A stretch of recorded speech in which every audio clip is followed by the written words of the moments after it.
Dr. Eshelman, if I said that right, adequately resourced. PPD was paid close to $30 million to do their work here, were they not? My recollection is the payment for direct costs was somewhere around 20, and the pass-through costs, or in other words, the payments to the physicians were somewhere around 8. So ours was 20, investigators 8. That's my recollection. Okay. So $20 million to do it.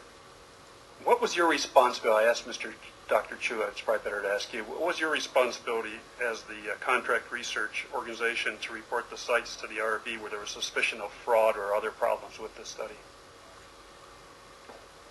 I believe we have such responsibility, and it sounds like from the testimony of Ms. Price that, in fact, a lot of that reporting did occur. Okay. Nothing would have stopped PPD from alerting Copernicus, correct? No, sir, I'm not aware of anything. Okay. Did you notify Copernicus of your irregularities and possible forgery found by PPD at the Kirkman Campbell site? I assume that we did, and it certainly sounds like there were a number of memos and so forth. I can't comment factually on exactly what we communicated to Copernicus at any given time on the Kirkman Campbell site, but I assume that this went on. Well, if Ms. Cineros, who worked for you, right? Yes. Made a telephone call, and I think Ms. Price said 83 other complaints just came from the Kirkman Campbell site and other sites. Did you feel compelled to notify Aventis about all these complaints? Yes, sir. Okay. How about the FDA? Did you feel compelled to tell the FDA? No, sir, not in this case because of the way the contract read, number one, and number two, there was some debate over whether or not this rose to the level of fraud. I think the issue of data integrity that goes along with how you present data to the FDA or otherwise is a determination that has to be made by the sponsor.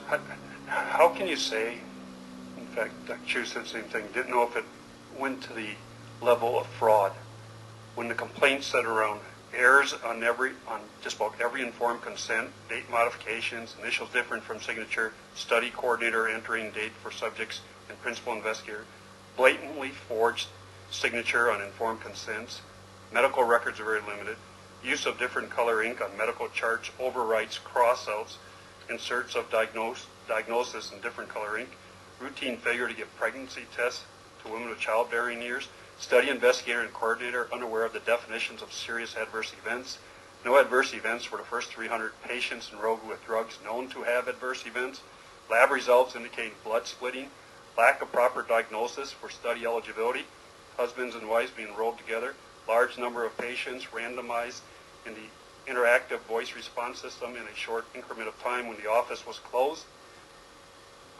I mean, how would that not indicate fraud?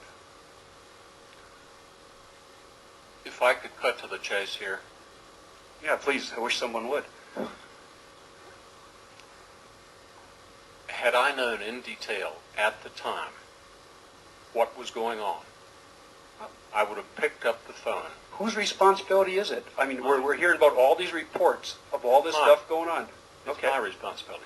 Okay. In fact, I did not have all the facts at my disposal at that time. Had I known what I know now in retrospect, I would have picked up the phone and I would have called. Dr. Chu wasn't there at the time, I don't think, but I would have called someone at Aventis at a high level of authority and expressed my concerns about this. And I believe that if that had occurred, there may have been a different response out of Aventis. Well, you know Robert McCormick? Sure. Yeah, isn't he your Vice President of Quality Management Systems? Yes, sir. Yeah, he didn't talk to you about this? Not, about all the problems? Not in detail about the Kirkman Campbell site at the time. Not just Kirkman Campbell, any of the problems with this? Certainly with Dr. McLeod. Okay, so you knew about it then? About Dr. McLeod? Yes, I did. Okay. And about the other problems with the study 3014? No, sir, I did not know the magnitude of those problems. So if Mr. McCormick said that he informed you, that wouldn't be right? Inform me about what? About the problems at Kirkman Campbell and all the other issues involving this study. No, since I don't you were the think that CEO would be of the correct PPD? at the time. Pardon? At the time, I don't think that's correct. I think subsequent to that, it certainly is. It's certainly correct with respect to Dr. McLeod.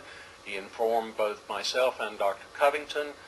Mr. McCormick, Dr. Covington, and myself were in total agreement about how the situation should be handled at Dr. McLeod's site. And in fact, we made a no-name call to the FDA asking for guidance on that issue.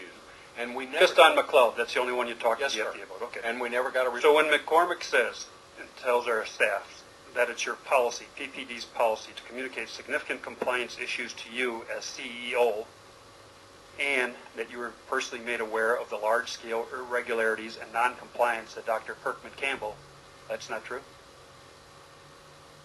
The policy is certainly correct. Okay. It is not my recollection that I knew in detail at the time about Dr. Kirkman Campbell, nor is it my recollection that I understood and appreciated the magnitude of the overall issue. Did PPD or anyone on your staff, did they recommend that Aventis call the FDA on these irregularities? Did you advocate, anyone from your company advocate to Aventis that they call the FDA on the irregularities in the study? I don't know the answer to that. Okay.